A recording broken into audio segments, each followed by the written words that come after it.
Get ready for the UWC On Air Power Hour, our weekly showdown of brain power and speed. As the episode kicks off, keep your eyes peeled for the electrifying Power Hour question. Answer it like a champ and you can score a fantastic UWC On Air hamper. But here's the twist. You must submit your answer within the hour after the episode ends. Ready to seize the spotlight?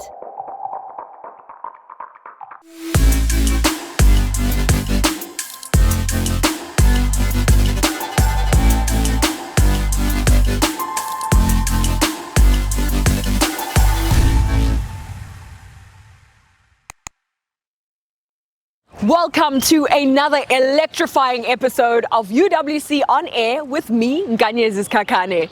We've got a great lineup for you. From the thunderous roars of football champions crushing their opponents to low-cost data solutions that will have you shook, we also dive into the natural wonder of hair care. Here's what's coming up in this episode. From domestic worker to literary legend, we sit down with Sindiwe Magona, whose words ignite passion and empowerment in the hearts of readers worldwide. Zenzeleni, which means do it yourself in isiXhosa, is a UWC-born, community-owned, green, wireless internet service provider connecting the vulnerable for less. These alumni are not wasting opportunities. Nkazimlo, Miti and Chad Robertson are the founders of the multi-award-winning waste management company, Regenize. UWC is the 2023 Women's Varsity Football Champion after a comfortable 2-0 win over defending champions UJ in the final at the TUT Stadium in Pretoria. This match was a repeat of last year's match, except this time the roles were reversed. This is UWC's second title in 5 years. Our campus community celebrated them with a homecoming fit for champions.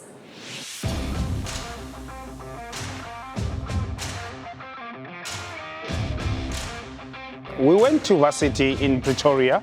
It was not easy. I'm telling you, playing away from home, we don't have a crowd, we don't have anyone, but what we believe in ourselves that we need to work hard, we need to work for the university. I remember the time we did opening here to support us, to show players to support us.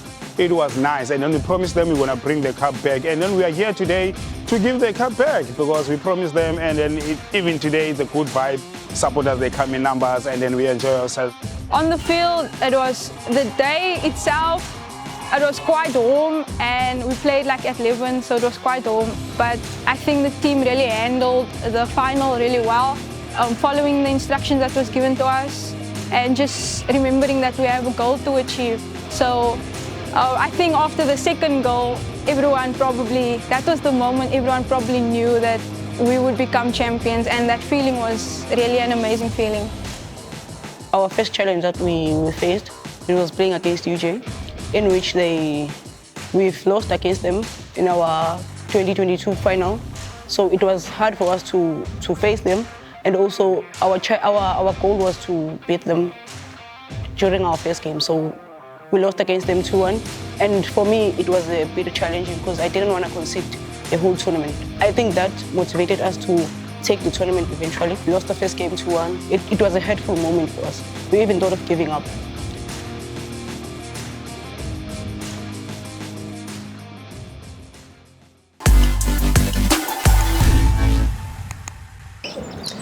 Curl Chemistry is a South African natural hair care brand founded by curly girl Liesel Smurden. Much like other natural hair care enthusiasts who couldn't find the right products for their crown, Liesel Smurden, while studying at UWC, DIY'd her own brand. Just amazing, right? Let's find out more about her story.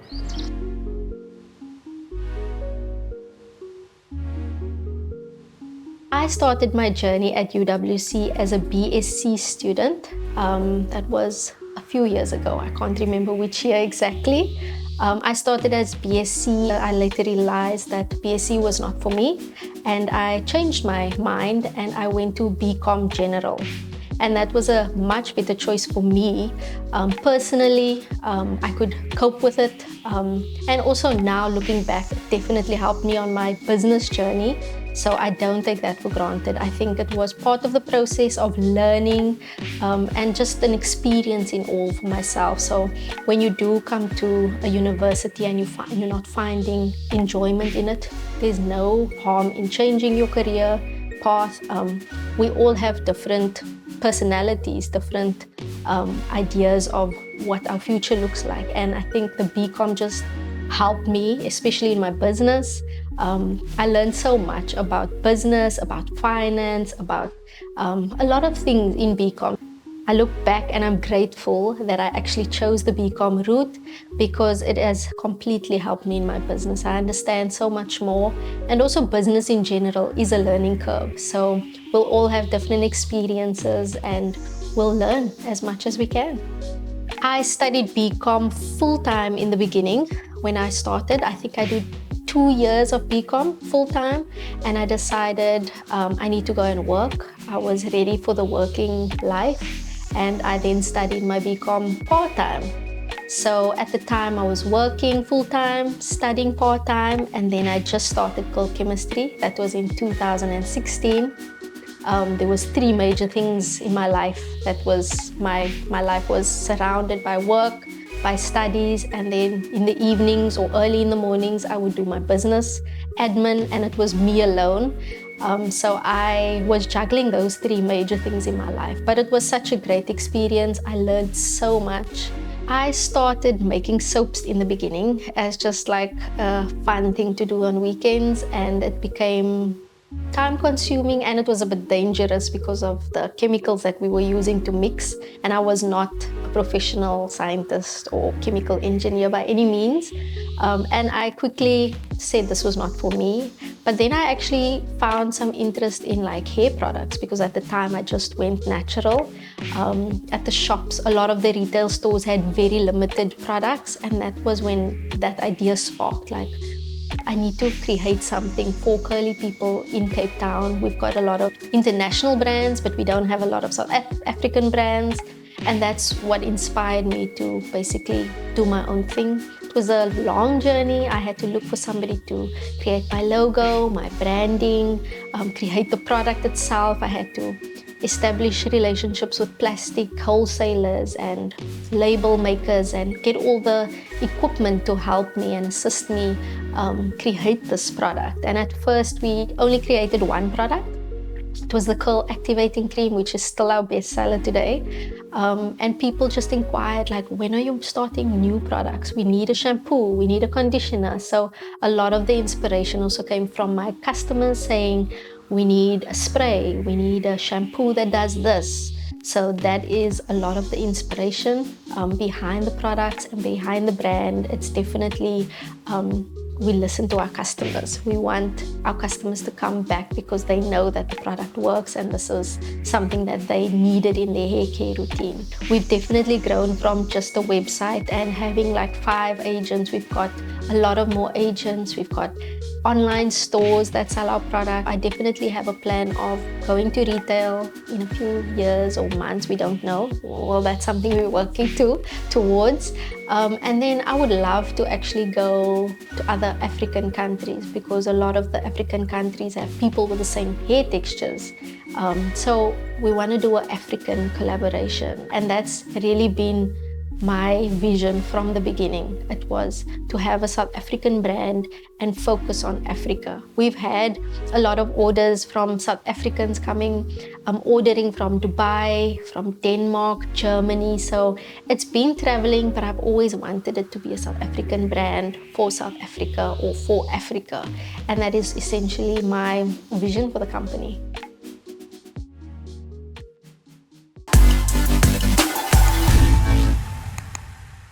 She is considered a national treasure.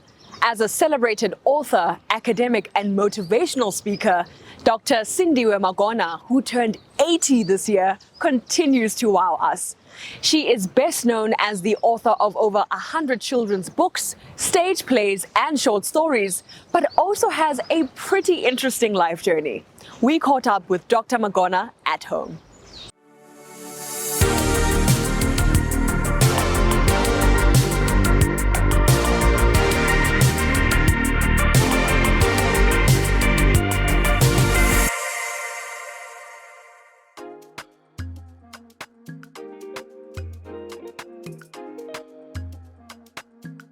I think everything in my life starts late.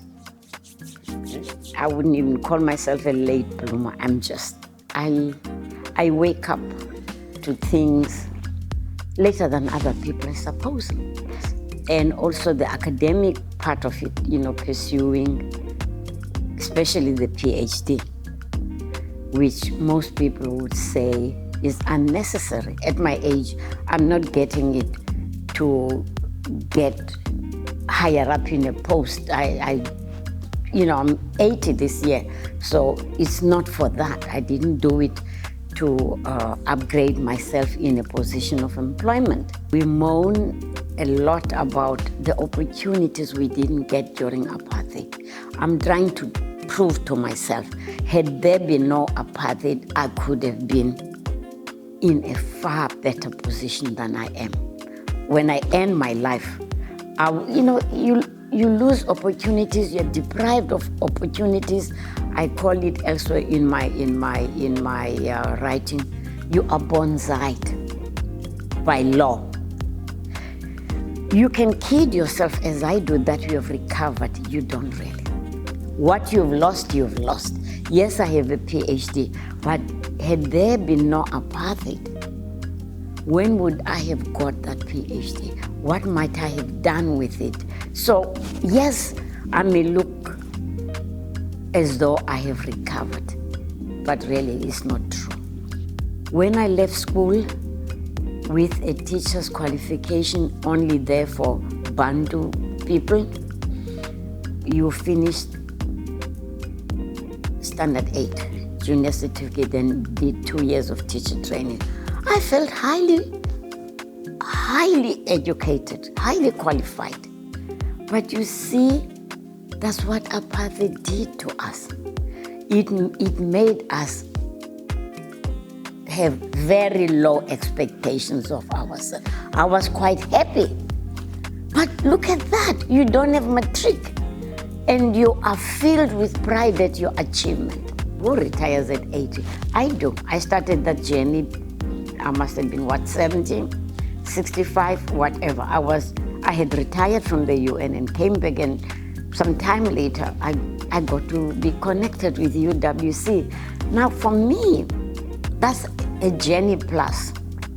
Because when UWC opened, way back when, I wouldn't have been allowed to study at that university, never mind be a staff. The studies and the writing for me are one. My PhD is in creative writing. And in all my writing, I am provoked by something around me, something missing, something that shouldn't be there but is there. The novel that is part of my thesis is When the Village Sleeps. Throughout Africa, there is a saying, it takes a village to raise a child. My question is, who raises the child when the village sleeps? And that question comes out of what I see all around me. Village South Africa is not only fast asleep, it's snoring. As a storyteller, you almost go against the grain of academia. Because as a storyteller, embedded in storytelling, there is the imparting of knowledge. And in that knowledge, there always, it may not be apparent, but it's there will be some moral issue. It doesn't matter what it is. It may be against stealing, that stealing is bad, or ill-treating others, bullying is bad, or being lazy, doesn't pay. But there is always a learning in storytelling. So when I address people who are interested in creative writing, the first thing is, why you think you have this call to, because writing, it's an art, but for me it's almost a call. Something in you, you are answering something in what calls you to writing. Being attached to a university gives a writer visibility I would not have had without it. More, I'm not saying every student at UWC knows Sindiwe Magona, but more students know of me. I'm not saying read my books, know of me because I'm there, than would be the case where I'm not there. More academics at UWC know my name because when the notices come, they can see the name. And the visibility is something every artist, writer included, welcomes. Coming up next, 25 Rand for uncapped Wi-Fi. Zenzeleni networks bridging the digital divide in rural SA.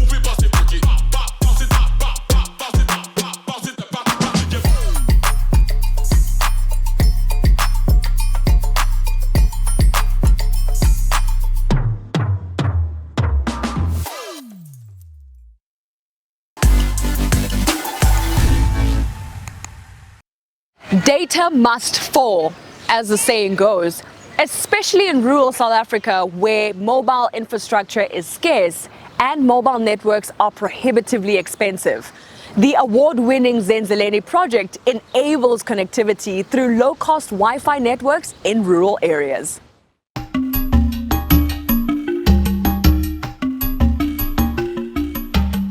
The problem is that the cost of communications for rural South Africa is very high. They pay up to 22% of their disposable income into communications.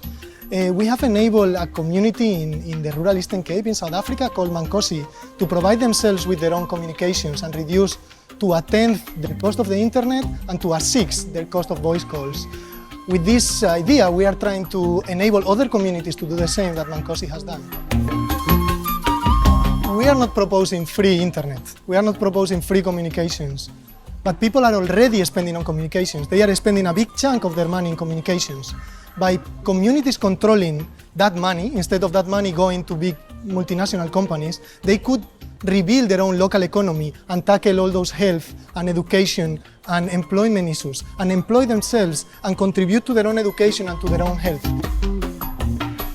So I have been working with long-range Wi-Fi in the Amazonian jungle in Latin America and connecting healthcare centers and to the reference hospital. And I wanted to take that knowledge and that power that the technology had in the hands of the communities, so the communities could appropriate and do that to rebuild their own economy, to solve their own communications problems, to solve their own access to information problems.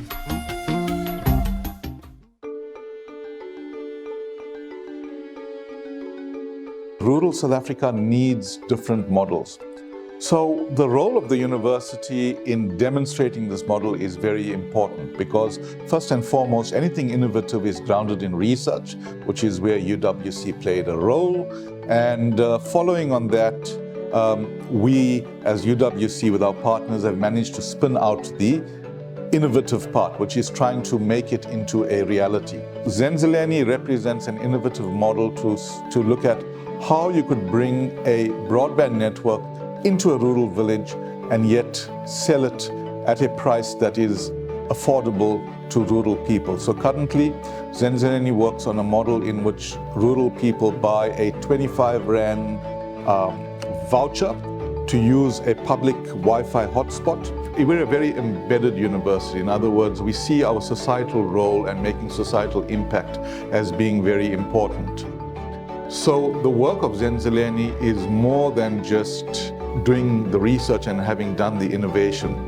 We are pushing the boundaries to demonstrate how we can make something innovative have a real impact. So this thing, Community Networks, which we believe was founded out of the UWC research, is now for the first time indicated in policy and is potentially a policy amendment in where a formal space would be created. So we think that this is demonstrative that the research and innovation efforts of UWC together with our partners has bore fruit, and the fact that we are potentially going to realize a formal amendment in the legislation that includes community networks as part of the digital ecosystem is a huge win.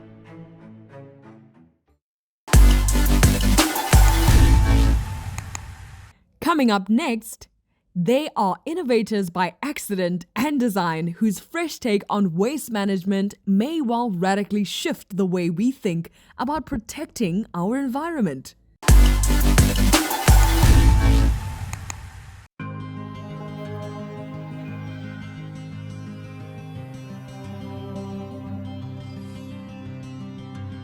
I've never touched a golf club in my life. This is in fact the first time I've walked on a golf course. But without hitting a golf ball, I've seen the difference that this game has made in my life. I was part of the first group of students involved in the Phonathon campaign, an initiative which was there to assist needy students like myself. I am now a qualified attorney, and to help more students like myself graduate, we need your help once again. All you need to do is to play the game you love. We'll ignore your freshies and bogeys, but rather encourage your birdies and eagles. And we will applaud your participation in one of our golf days in Cape Town or Johannesburg. Every swing, every par, and every birdie literally changes lives. I am Asipesona Tadwayo, and you have given me access to success.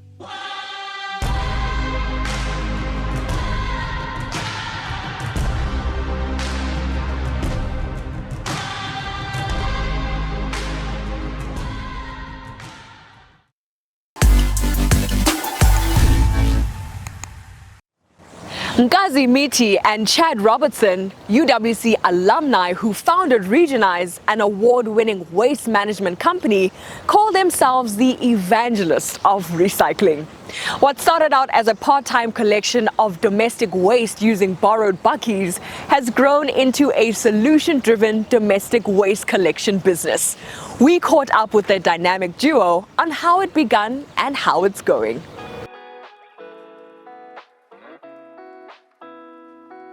Nkazimlo, I met at UWC. We both started studying our BCom information systems in 2011. We didn't quite know each other much in the first year. Second year, not really much either. I think only third year we started, like, that's when the classes get smaller and you start meeting the people. And so yeah, we got to know each other in 2013, in our third year. And yeah, I think we got closer in our honors year because, you know, the class gets much smaller. He was never really a friend of mine. We knew each other. We were, you know, university friends really. But we had more of a academic relationship. He always used to have his team, I'd have my team. We'd both be, you know, the kind of guys who's doing all-nighters to finish all the group work. So we always recognize each other. Exam time, you know, that's when how we got close really as, you know, as friends. And then, yeah, I think that's just how we met each other. And when we also started our Regenize journey, which was in 2014. The approach was made by Chad. Obviously, you know, we were doing our honors at the time, and like anyone doing honors in information systems, you know, it's pretty clear what career path you're going to go in. You know, you're either going to do technical side or analysis, you're going to go into industry, you're going to try and work for the big five, you know, your Accentures, your Mutuals, all these other places. But then, you know, we had this, I don't know, hidden hunger, I guess, to try and do something different. Now, I remember a conversation we had with Chad. It was at Nompi's, one day Nompi's in B Block. So like I had a stereo stump in a coffee, he had his boring coffee with milk. And then, yeah, we basically discussed and he pitched, it's like, hey, let's do something together. It had nothing to do with recycling at the time. It was all along the lines of, I don't know, it was 3D printing specifically. And then also just trying to look at the tech side, like what can we do there? There's a lot of ideating, like, like young, naive students. It was a process. Yeah. We went through many lessons, but I think the overarching process was we wanted to do that. We got to learn about 3D printing. A part of 3D printing is plastic, right? Yeah. And then we then got to think about, okay, how do we make 3D printing material from plastic waste? There's a lot of plastic waste around, and that's where the whole Regenize today started. We got to learn about the environmental issues, and that kind of struck a chord with us, and yeah, pivoted us to the recycling route, really. Basically, we launched the business like late 2016, and the initial objective was, the question we asked ourselves was, we've now learned all this about plastics and saw the situation of plastics, and the question we also had to answer ourselves was, we're busy melting plastics and killing ourselves with different plastic fumes, and we're like, okay, we're not plastic guys. We don't know the polymers and how all these things work, because we were literally experimenting to that degree. And I think we made one successful thing. It was a ring made from plastic bottles, because the idea was make 3D printing material on plastic bottles. But yeah, we got to a point that we had to ask ourselves the question, like, are we really going to be successful at this? To be successful at something, you need to have at least some sort of skills in what you're doing. And that kind of led us to like, okay, we in software, we have skills around that. We trained, education we had around that as well. We know there's this big problem with plastics, and again, environmental issues was, for us, it was a very close thing to us as well. So our paths aligned, and I think the lesson behind that is, you just have to start, and somewhere in that messiness you will find the real purpose or the real reason or your real why, even if it's not where you're starting, because that's the big challenge of people when it comes to entrepreneurship. You're very afraid to get started, but because you don't have all the answers. And we got started with a little small thing, a trend, and it helped us get onto this path we're on today, which is, from 3D printing to a big change. I remember we were sitting with one friend, and then like he was trying to help us, very creative guy, was trying to help us to figure this thing out. And then the name Regenize came about.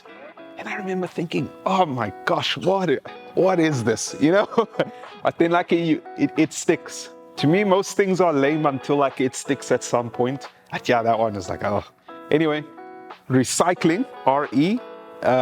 Gen was for generation. IZE was just to make it sound nice, because my God, like regen,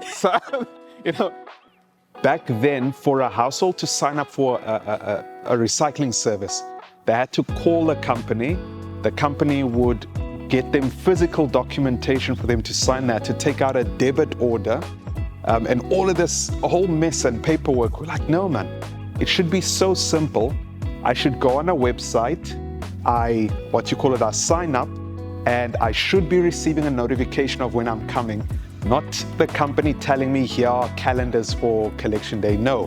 And then secondly, I should get some kind of notification in terms of what impact am I having, like how many kgs did I recycle, what's my carbon emission diversion.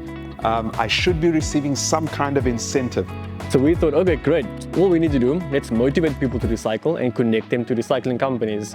And that was our first sort of idea that we wanted to launch. And that's how we kind of got in the recycling space, and we launched our service, which was a paid recycling collection service for residents and offices and apartments eventually.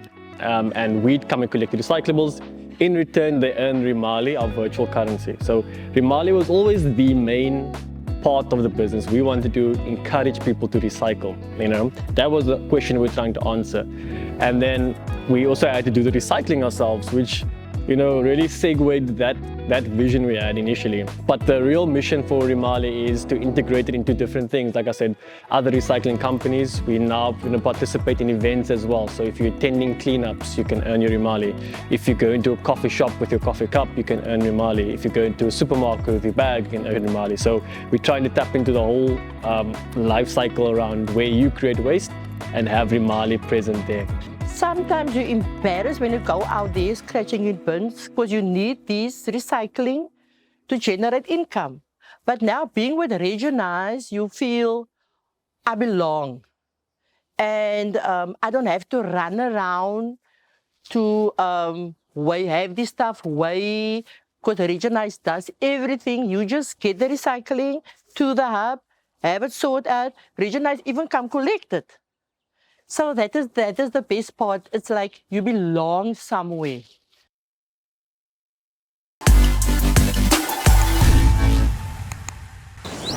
That's all we have time for in this episode of UWC On Air. Make sure to catch us next week, same time, same place. And don't forget to connect with us on our social media pages. That's all from me, signing out.